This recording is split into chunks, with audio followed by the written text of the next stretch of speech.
Hello and welcome everyone to the last tutorial in the series. This is the last tutorial and we have covered pretty much everything that you might need to at least get started with Python 3. So now that we know the basic concepts of Python, basically now that most of the boring theory part is done, we can create a small project that will help you understand how you can use these concepts to build something. I personally believe that your coding skills improve as you start doing projects. You don't have to create something big, you start with something small, and then as you get comfortable, you develop a way of thinking that can easily allow you to convert any idea to code. And also up to this point we have been using idle, which comes by default with Python. And the reason we are using the default IDE was just because it is lightweight and you can run it on almost any old and slow computer. But if you want to use any other IDE, I personally prefer using Visual Studio Code or sometimes PyCharm. And I will leave the download links below in the description box. And if you have any difficulties, you can leave a comment and I will be happy to help. But for the continuation of this series, I will be sticking to using idle. And as for the project, we'll create a guess game.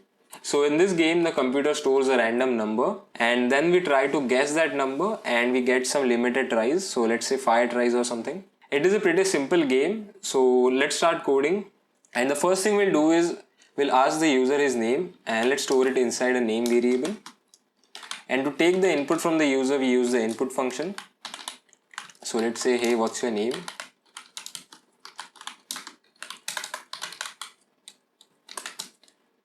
And let's say hello to the person or the user. And to do that, we'll use f strings. So let's say hello and then the name variable. So instead of just saying hello to the user, let's also ask him if he wants to play the game or not. So let's say, do you want to play a game? And if the user wants to play the game, we'll ask him to enter the input as y. Or if he doesn't want to play the game, we'll ask him to enter the input as n. So y stands for yes and n stands for no. And we also need to change this print to an input. And we also need a variable. So play game.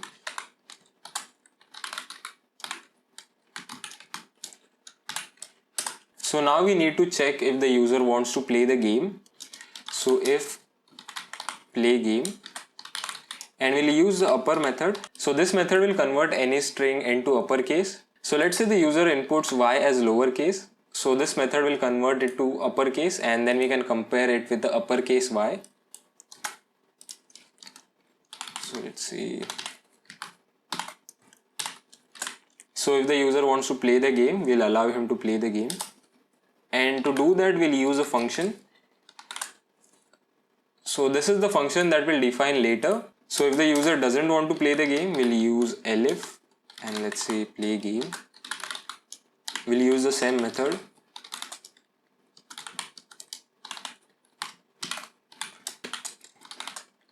So if the user doesn't want to play the game, we'll just say bye to him. So bye and the name. And let's also add a sad emoji. And if the user doesn't enter y or n, we'll just print wrong input.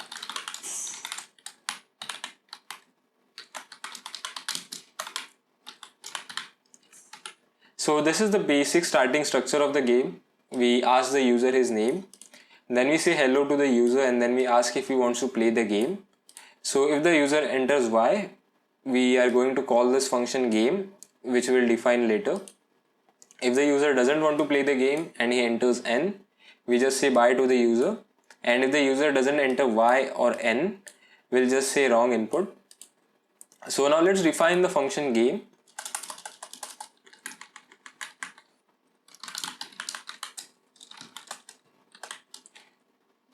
So inside the function, the first thing we need is a random number. Because as I said, the computer stores a random number and then we try to guess that number. So to get a random number, we have a function randint which is inside the random module. So first we need to import that module. So let's say import random. And let's store the random number inside computer's num. And the function to generate random numbers is randint.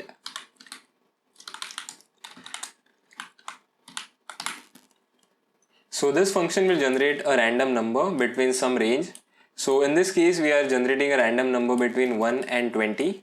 But if you want, you can increase the range. So let's say instead of 20 you want 200, so you can change it to 200. But just for this tutorial we'll keep it to 20. So that is the function that we are going to use to generate random numbers. So now we have a random number that is stored inside computers num. So now we can ask the user his guess. So let's do that. And we'll store the guess inside the guess variable. And we'll be asking a number, so we'll use int. So input, let's say guess.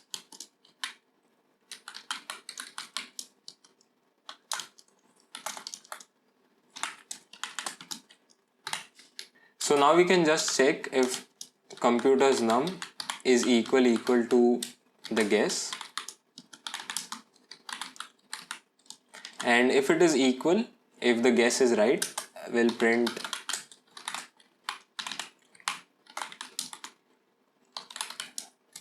and let's also congratulate the user.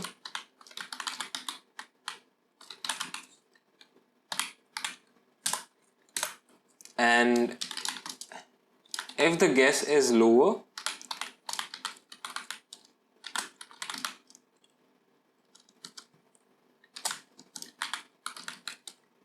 so if the user guess is less than the random number, we'll ask the user to guess a bit higher. So let's say higher, guess higher.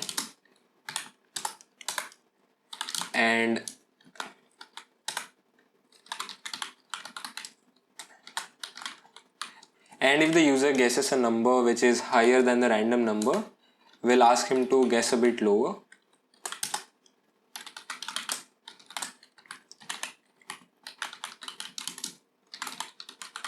So here instead of using ifs, we can also use elifs. So let's change it. Now if you try to run this, it will only work once, but we want the user to have 5 tries before he loses. And to do that we can use a while loop. But before that we need a variable to keep track of the tries that the user has used. So let's say tries. And now let's use a while loop.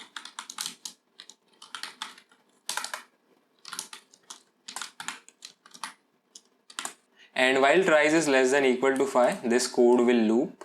So let's put this inside the indentation of while.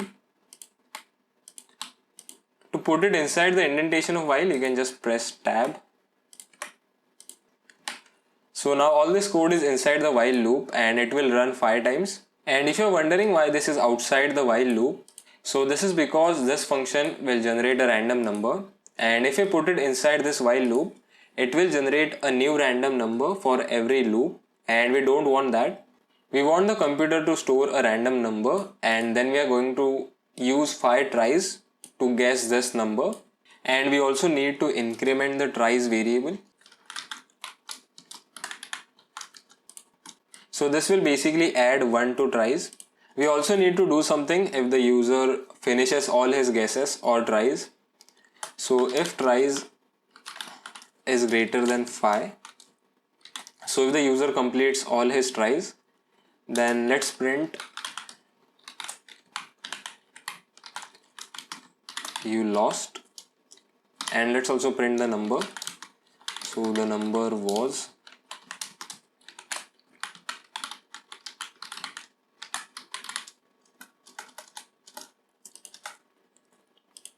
So if we run this code, it should work, but before that let me explain the code. So first we store a random number inside computers num, and then we have a variable tries to keep track of the number of tries. Then we use a while loop, and while tries is less than equal to 5, so we are only allowing the user for 5 tries. And then we ask the user his guess between 1 and 20. And then if the guess is equal to the stored number, we print you won, congratulations. And if the guess is less than the stored number, we ask the user to guess a bit higher, And if the guess is greater than the stored number, we ask the user to guess a bit lower. And then we increment tries by 1. So for the first run, the tries will be equal to 1. So 1 is less than equal to 5. And then it will execute all of this code and then increment tries by 1. So now tries will be equal to 2. And then it checks if tries is greater than 5. So 2 is not greater than 5, so it will ignore it. Now it will check if 2 is less than equal to 5, which is true, and it will continue this loop. And when we are on the 5th try, it will execute all of this code and then increment tries by 1. So now tries will be equal to 6 and 6 is greater than 5, and then it will print the statement you lost and also the stored number. So I hope it makes sense. So let's try running this code. And you can see I entered a lowercase y, but still it worked. So let's guess a number 15. And it is asking me to guess a bit higher. So let's say 18, 19. Okay, so the number was 3. It means one of our if statements is wrong. So let's change that. So we need to flip this comparison. So let's do that. And let's run the code again.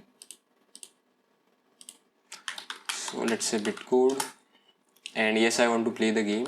So I'll enter 15, 10, 5, let's say 8, 6, and you can see it prints congratulations, but it also prints you lost. So this is because we used all our 5 tries. And if you remember, after every input we increment the tries variable by 1. So at this moment tries was equal to 1, then we increment it, and then tries is equal to 2, then 3, 4, 5, and then we increment it again, and now tries variable is equal to 6. So if we look into the code, we have this if statement which says if tries is greater than 5, it will print you lost. So now in our case 6 is greater than 5, so it prints you lost. So to solve this problem, we need to stop the loop when we win the game, and we can do that by using another variable. So let's say win equals 0, and when we win this game we can change this to 1, and in this if statement we can check if we have won the game. So we can use AND win equals 0. So if our guess is equal to the stored number, we win, and this variable will be equal to 1, and then this condition will be false, and then it will stop the code. So that is what the AND keyword does. It checks both the conditions, and if both conditions are true, it will run the if statement. And the other keyword we have is OR. So the OR keyword only requires one of the conditions to be true, whereas the AND keyword requires both of the conditions to be true. So we need both of the conditions to be true, and therefore we'll use AND. And we also need to change this while and use AND when equals 0. So let's run this again. So let's say bitcode, yes.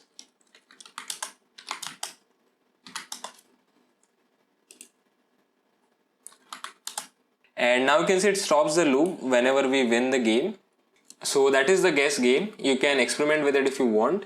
But before that, we'll look at all the concepts we used in the guess game. So we used inputs, f strings, if, elif, else statements. We also used functions. We used the random module. We also looked at and or. Another thing that we can do is encase this inside if name equals main. So if you want to do that, feel free to do it. It will not break the code. So I hope this helps you understand how you can use all of the theory concepts in actual code, and you will probably find a different code written by someone else and he might use some different approach.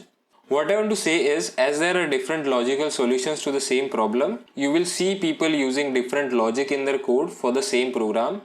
So if you have any different idea or logic to create this game, try to build it with your logic. If it doesn't work, it's okay. It will help you understand the code and the errors, and that will improve your skills.